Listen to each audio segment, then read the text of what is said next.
No matter what you've heard about the topic of Brexit, you'll never hear it like you hear it on this edition of The Forum with your host, Armstrong Williams, and our very special guest, the moral philosopher himself, Bruce Fein. That's up next.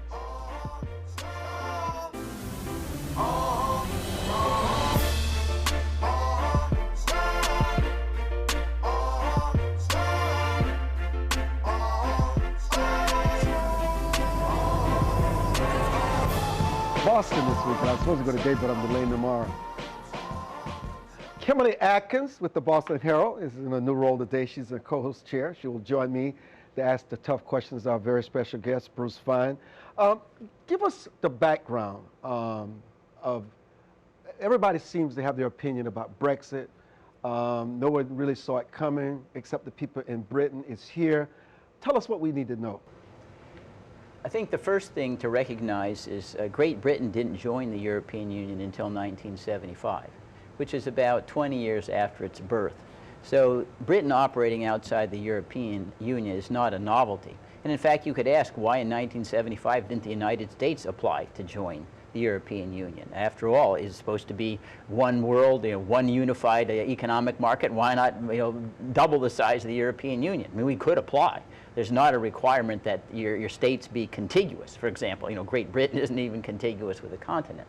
But anyway, I just put that in the background because Great Britain operating outside the European Union is not something that hasn't happened before. But certainly once it was in the European Union, you have all sorts of economic integration, legal integration into European-wide institutions. In this year, under Article 50 of the European Union Treaty, Great Britain exercised its right to withdraw by a majority vote. Now that isn't, in Great Britain it's not legally binding on the Parliament, but I think de facto politically no one believes that the leader of the government, it looks like it will be a woman conservative, would reject the popular vote and not invoke Article 50. But until Article 50 is formally presented to the European Union, Great Britain remains in as before. Now what happens at that point is that Great Britain then and the European Union would negotiate perhaps some alternative to full integration. Norway has something like that, where although Norway's not part of the European Union, it accepts the right of automatic travel from any EU country into Norway and accepts to comply with the European Union-wide regulations and things of that sort. And we don't know what's going to actually be the new relationship between Great Britain and the European Union until we have a new leader selected, and that's not going to be for, I think, another week or so, where the candidates in the Conservative Party have been dwindled to two, and then the negotiations begin. We have this Brexit vote was preceded by the sentiment of nationalism in the UK, of people who proposed it, sort of a take our country back message that we've seen mirrored here in the United States with the Donald Trump campaign. Are those comparisons apt? And can you talk a little bit more about what led to this vote? Well, I don't know how apt the comparisons are. I mean, take our country back. I mean, it's just taking it back to where it was in 1975. I mean, for most of the history of Great Britain, it's not been part of the European Union. That doesn't mean that it doesn't have trade arrangements, diplomatic arrangements. It can have common cultural events and things of that sort. They have European-wide soccer teams. That thing as well. Now, there's certainly, I think, more symbols with regard to the idea that a huge immigration influx into Great Britain, in large part because it was more economically attractive than the other countries, caused many to believe that they're being displaced, and that this is one way in which you could try to get your handle on immigration. But I think we ourselves show that just because you're independent doesn't mean you can control your borders. We don't have, we're not part of the European Union. We have illegal immigration that comes in masse. Because the economic incentives and the desire of businesses to have low-cost wages, and that's going to persist no matter what. But oftentimes politics is driven as much by symbols as opposed to substance, and there's no doubt there's this feeling that it was overwhelmed by immigrants from all the 28 European Union nations, and then maybe some of those who are coming from the war zones in the Middle East, and then made them feel alienated at a time when the economy was not robust. Well, let me follow up on Kimberly's point. Do you think the Brits understand the consequences and the advantages of this vote in the long run? And how also, I mean, listen, the UK is the fourth largest military might in the world. And that was something that the entire Europe really depended on. How will that impact Europeans as far as militarily? And also, do they really understand? Was it emotional? Was it influenced by the Russians who stand to benefit from them? I don't think so. In fact, the question is a very profound one, because the so-called political leader of the Brexit movement, Boris Johnson, basically said he didn't have any plan at all. I think they were surprised they won. And that's why they don't really have a plan as to how they're supposed to negotiate the exit, because it was a surprise vote. I'd spoken to friends there a couple of weeks before, and they insisted that no, the economic issue would be so overwhelming that when push came to shove, there'd be shying away from exiting the European Union. But I don't think that there was a plan. We don't really know what the consequences will be until we have a new negotiated arrangement that hasn't even begun yet, which could range all the way from Great Britain being in the same relation to the European Union as the United States is, or it could do something like Norway, which makes it almost de facto a member of the European Union. So we won't know the consequences until we're further down the road towards negotiations. But I do think that the voters simply were voting against something rather than for something, which is not at all unusual. The voters here oftentimes vote against a candidate. They vote someone in who's really unknown and don't know what they have, but that's human nature. Hope springs eternal, the grass is greener on the other side. Well, maybe something will turn up. And now, with regard to the the military hold impact, the military, because I don't want to disrupt that because it's too important. Bruce Fine, philosopher and constitutional international law expert, and Kimberly Atkins, chief Washington Reporter, columnist, the Boston Herald. We'll be back.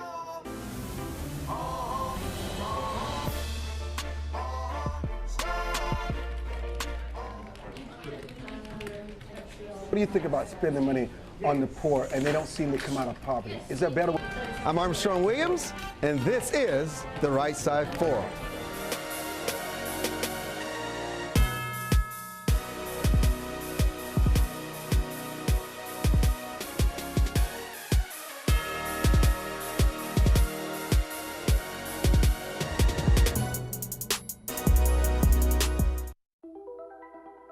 Todd's a great guy. I mean, look at him. What a sweetheart. Attaboy. Wait, Todd, what are you doing? How totally selfish and un-Todd-like of you. Come on, Todd. Come on, man. The earthquakes you see in movies are one thing, but real life is a completely different animal. Just because you can't predict an earthquake doesn't mean that you can't prepare for one. In the event of a real earthquake, you should drop, cover, and hold on. Visit ready.gov/earthquake and practice what to do to keep you and your family safe in the event of a real earthquake. And you'll be seen as a hero by your family and your loved ones. Visit ready.gov/earthquake today.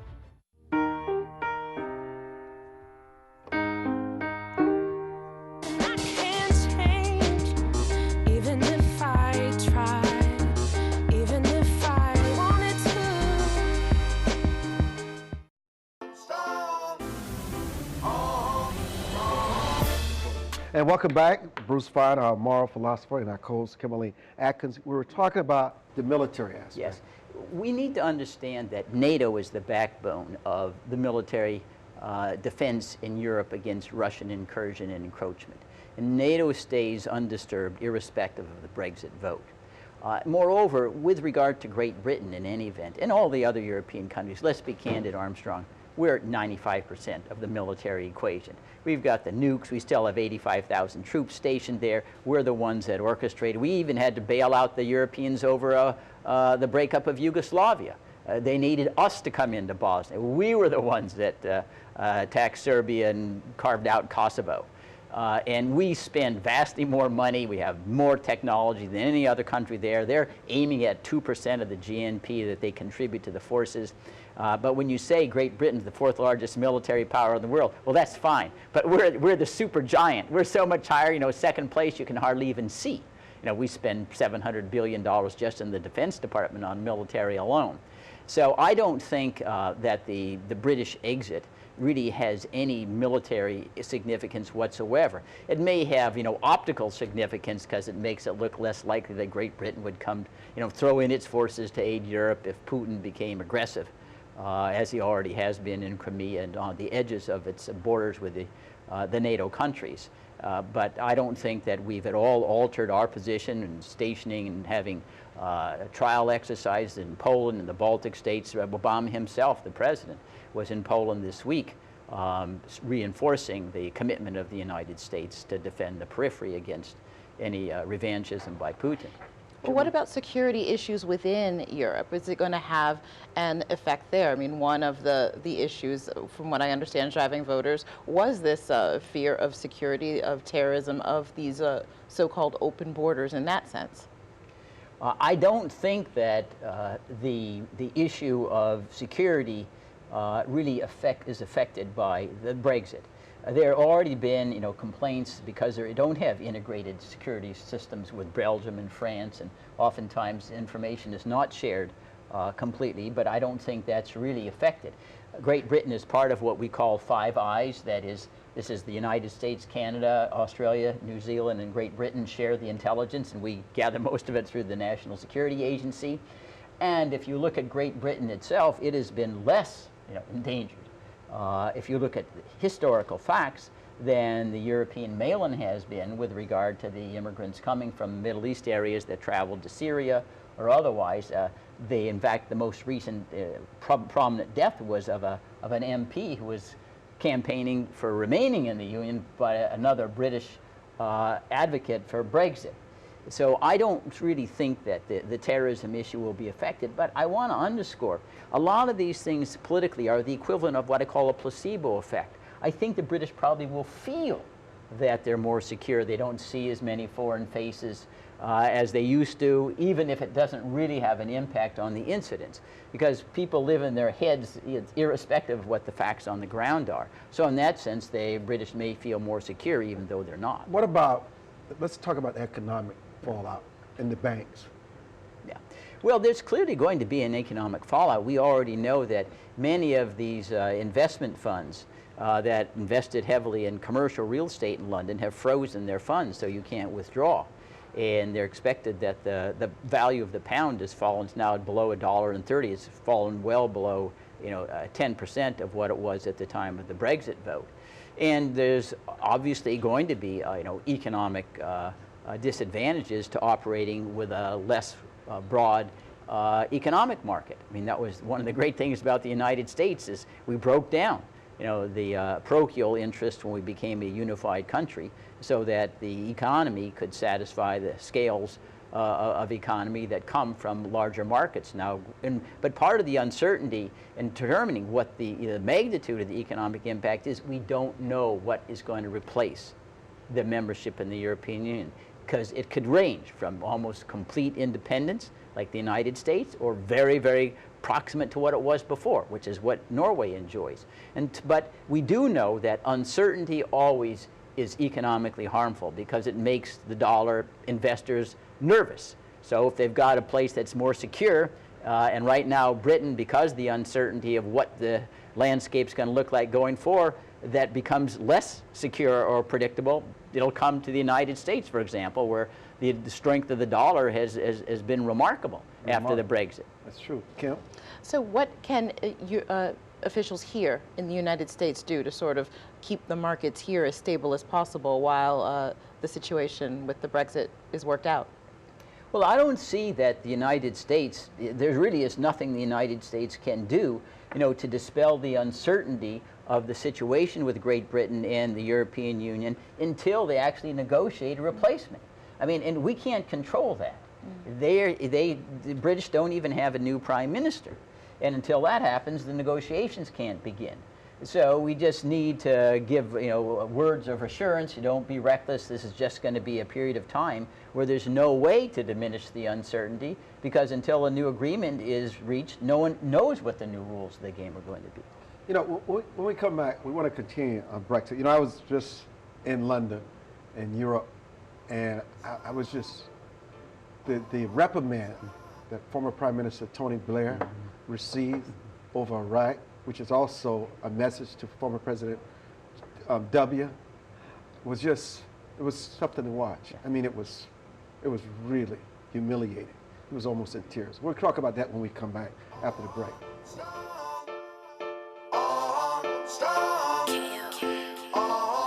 There's one thing you can never have sex without. It's not something you buy. Or something you take. In fact, there's only one way to get it. It has to be given to you, freely. It's consent. Because sex without it isn't sex. It's rape. Consent. If you don't get it, you don't get it. It's on us to stop sexual assault. Learn how and take the pledge at itsonus.org. Here we go. We're gonna make some juice. It's gonna be good. She's excited. A little bit of kale. Please don't put this online. I'm putting it all over the line. It's wet. It needs something. No, it'll go. Don't break my juicer. Looks good. You ready to try it? Come on, baby. Challenge your kids to be active and eat healthy. It's okay. Okay, all right. They might surprise you. Hey, she took another sip. You saw it? Search We Can for more ideas on how you and your kids can get healthy together.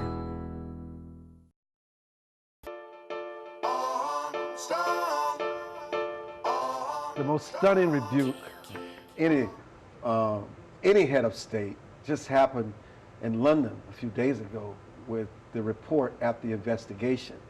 Were you surprised?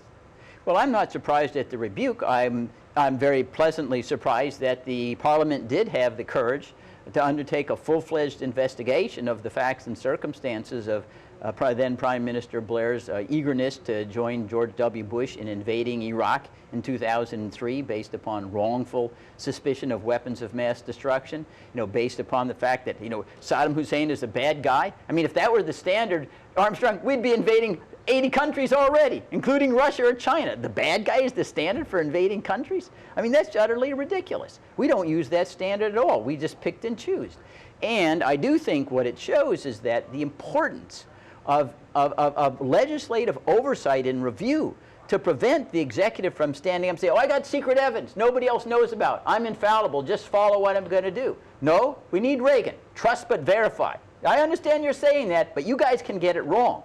The secrecy, I think, in the decision-making process, even including the disclosure that Tony Blair 8 months before the invasion already told W, I'm with you, doesn't matter what the facts are, would show, I think, the importance of sunshine, transparency. Now, people will say, well, you can't expose secrets because there's transparency. We understand. In a free society, we give information to our enemies that's not true with regard to tyrannical societies. But the net benefit is so great because it prevents Vietnams and wars that are unnecessary, involve trillions of dollars, the killing of men and women who are brave and courageous, give their life, and they find it's nothing there, like Iraq. Somebody died in Iraq. What did they create? Just in the last week alone, there have been suicide bombings, 500 Iraqis killed, much more than what we've had in the United States. What did we create? Chaos, We destroyed a country and walked our way like Pontius Pilate and say, your problem now.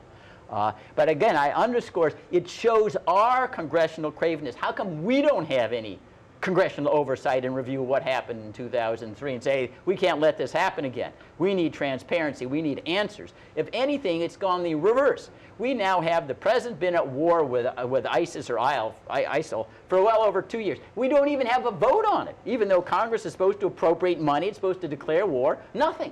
We have a Speaker of the House who prevents even a debate on whether or not we ought to be at war with ISIS, as opposed to making certain we're engaged in self-defense actions, but not traveling all around the world. We're now fighting in 6 countries, against ISIS, however we can identify it. And that's what I think should be the lesson for the United States, that Tony Blair is not unique with regard to the secrecy and the wrongful decisions come when you're able to operate as the executive without any accountability. But might there be backlash at this, though? I mean, we have a lot of ongoing military operations in the world. We need our allies. Might allies be a lot less likely to jump on board some military action if they fear they'll be rebuked later if it turns out it wasn't everything they thought it was going to be? Well, in some sense, that's good, because we don't want them to jump onto an action that's misguided. That helps us, We need to say, we can make mistakes. And oftentimes, we end up with allies because we're making wrong-headed decisions. And the reason why we need allies is because we're not doing the right thing. I mean, if we need Saudi Arabia for an ally, we need to think about that. Because Saudi Arabia has all the characteristics of what we view as a terrorist state, other than been listed as a terrorist state, that we go after elsewhere, whether it's Iran or boycott them, things of that sort. They don't permit women to vote. They behead people for non-violent offenses. You know, they teach extreme religious bigotry with regard to anyone who's not a Muslim. Let me ask you, this is the hard part for people like myself. Do you think that Bush and Blair really knew it was a lie? I think it's oftentimes what Shakespeare said, the wish is father to the thought. They wanted to do it so much, they convinced themselves that there must be weapons of mass destruction or whatever because they wanted to do it. Now, whether they subjectively knew it was a lie, you know, probably they deceived themselves. But they certainly, you know, had warning signals that was coming from the CIA that said, you know, we really can't verify this. That I'm down below. I can't say that George Tenet didn't say it was going to be a slam dunk. He was the director, but I'm talking about other reports. You know, can we really verify? Because we were basing many of our decisions on known liars, even ones that Germans had discredited, who made up this idea that Saddam had weapons of mass destruction because they hated him and they wanted us to invade. I'll tell you one thing. No matter how you cut it, Kimberly, it's very sad. It is. When you think about the consequences of going into Iraq. I mean, all over the Middle East. And we'll be back with Pastor Bernard and his Minute of Wisdom. It's really sad.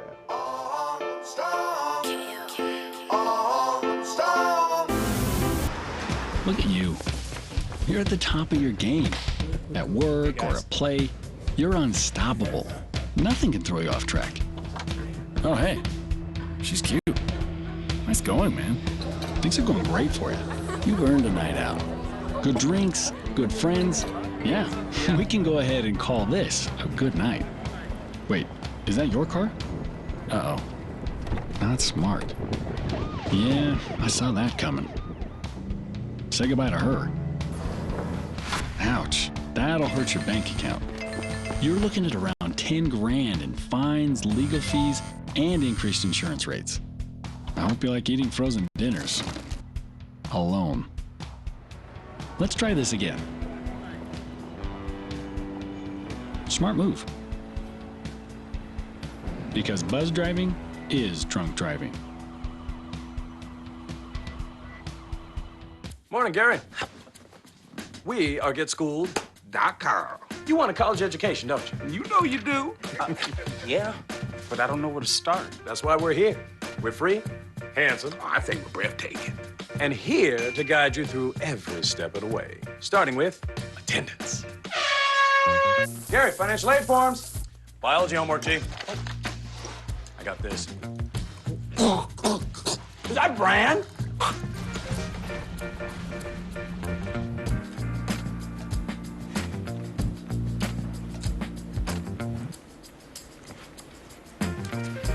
Colleges love extracurricular activities. Chess really isn't my thing. I got this. Doesn't matter. Go ahead. Picking a college, man. You and us. We go together like tacos and Tuesday. And I love tacos. Fire and ice. Those don't really go together. Go to GetSchooled.com for more info.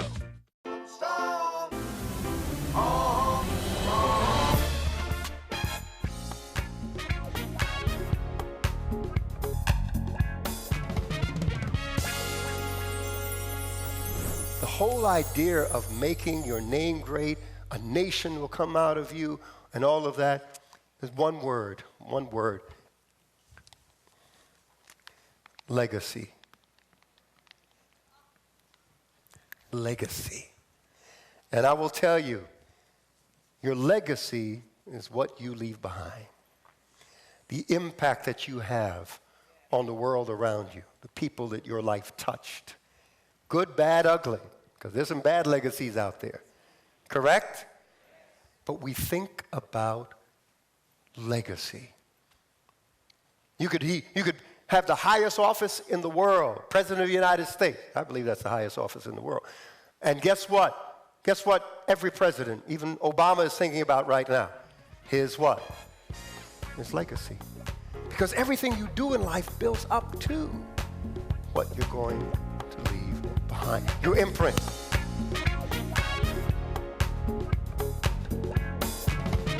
You know, I'm a strong believer in the Bible. And the Bible tells us, and nothing for me has brought this home more than what just happened in the report from London, is that whatever is done in the dark will come to light. And boy, it has come blazing. And there's nobody in the world that does not understand it and who've not been impacted by it. No, absolutely. And it continues today. Yeah. I mean, look, why are we still in Iraq? We've got 3,000 to 4,000 soldiers in Iraq this very moment, not even knowing why they're fighting. What if we don't even know who the ally is supposed to be? We're just kind of dropping bombs and hope it hits the bad people, whoever that happens to be. Why are we in Iraq now? Just making it worse, you know? The Shias kill the Sunnis, and the Sunni and the Kurds want independence to all be fighting each other for the next 100 years. Why are we even over there? Listen, we appreciate you and Kimberly, and thank you for joining us in the co-host role today. Terrific as always. That's not a surprise, and we did not even prepare you for it. You found out the day when you sat in your chair. Bruce, keep telling the truth, brother. Americans want to hear it. They want to hear the truth. Not lies, the truth. That's why we have the challenges in this election year, because of what just happened in London. Pray for America and the world. Good day, everybody. ArmstrongWilliams.com. ArmstrongWilliams.com. I finally got it in. ArmstrongWilliams.com, baby.